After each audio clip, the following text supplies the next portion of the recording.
Mes chers amis, bien le bonjour.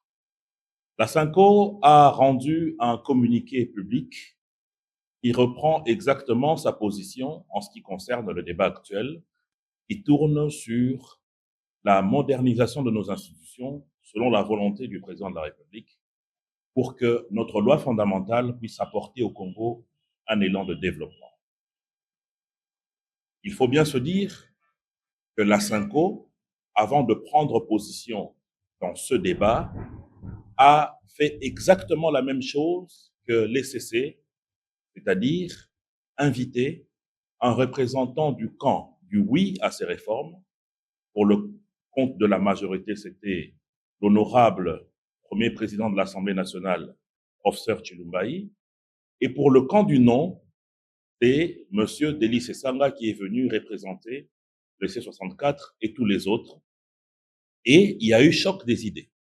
Dans la salle de la Synco, Monsieur Delis Esanga a présenté les éléments qui, pour eux, justifieraient qu'on ne puisse pas aller vers une réforme constitutionnelle en République démocratique du Congo, même si ces arguments ne tenaient pas du tout la route.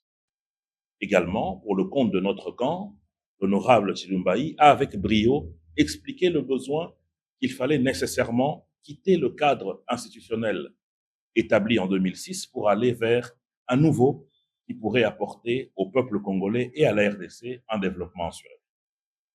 C'est à l'issue de ces deux écoutes que la Synco a eu à prendre une décision et a rendu public leur communiqué. Je vais d'abord, dans un premier temps, vous parler sur le plan de la forme, avant d'entrer dans le fond.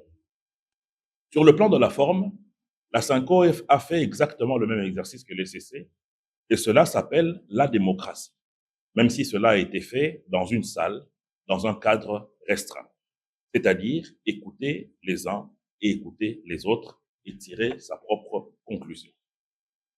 Comment alors, on se pose la question, on peut accepter que la Synco et l'ECC puissent avoir la liberté d'écouter le camp du oui, d'écouter le camp du non et de pouvoir donner son opinion, mais refuser au peuple, souverain primaire, de faire exactement le même exercice. C'est-à-dire écouter le camp du oui, écouter le camp du non et se prononcer. Au niveau de la Synco ou de l'ECC, comme c'est restreint, on appelle ça une consultation. Mais ce même exercice, pris sur l'échelle nationale, s'appelle référendum.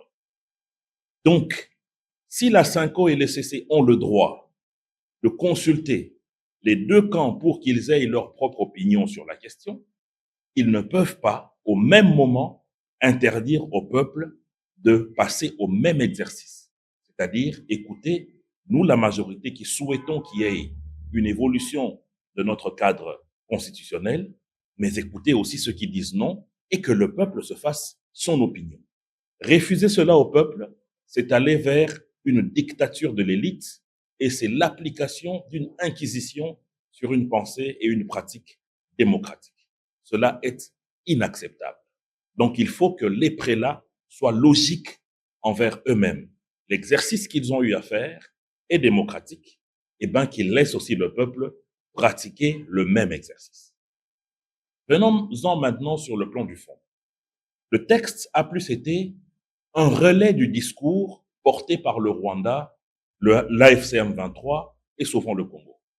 C'est-à-dire, dans ce discours, on tire à boulet rouge sur le gouvernement en omettant l'héritage qu'a été le pouvoir de Félix Tshisekedi avec plusieurs années de déstabilisation de la partie Est, on parle de 30 ans, avec une situation économique chaotique, et on met de côté les efforts qui sont consentis pendant cette période, malgré la guerre qui nous est imposée. Le président de la République a mis en branle la gratuité de l'enseignement. Et je sais que c'est la partie la plus douloureuse pour l'Église catholique qui bénéficiait énormément des conventions qu'il y avait avec l'État avant la gratuité de l'enseignement. Le chef de l'État a mis en branle la construction et la modernisation de nos universités, la construction de nouvelles écoles, la construction des routes et des ponts, le réveil de notre compagnie aérienne, bien d'autres choses encore. Mais cela ne touche pas le bilan de la Synco qui ne voit que le noir là où il y a plutôt du blanc. Pire, la Cinco utilise même certains propos utilisés dans le cadre de la déstabilisation de notre pays, tels que la balkanisation. La Cinco met dans le même panier les policiers qui ont été victimes de la barbarie des membres de C64, qui en réalité étaient dans une position de mettre le feu au palais du peuple. Les inciviques qui sont identifiés aujourd'hui et une instruction judiciaire a été ouverte quant à ceux, vont être poursuivis pour les actes de violence sur les policiers. Mais la Cinco ne les condamne pas. La Cinco ne condamne pas ouvertement le Rwanda, qui déstabilise le pays. La Cinco ne condamne pas ouvertement